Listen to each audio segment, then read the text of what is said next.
মহারাজ একদিন শিব ঠাকুরের খুব মজার একটা গল্প বললেন।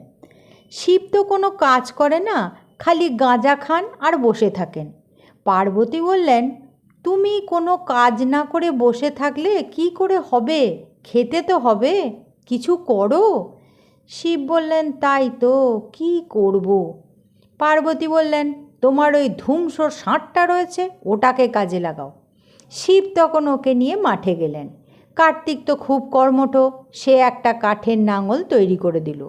এবার শিব মাঠে গিয়ে ভাবছেন, নাঙল হলো, ষাঁড়ও হলো, কিন্তু বীজ কই? কিসের চাষ করব? ধান গম কিছুরই তো বীজ নেই। শেষে একটু নাঙল চষে বাড়িতে এসে চুপ করে বসে আছেন। পার্বতী একদিন দেখলেন চষা মাঠে শিব কী যেন একটা বীজ ছড়াচ্ছেন। ভাবলেন, বোধহয় এবার খুব ভালো ফসল ফলবে।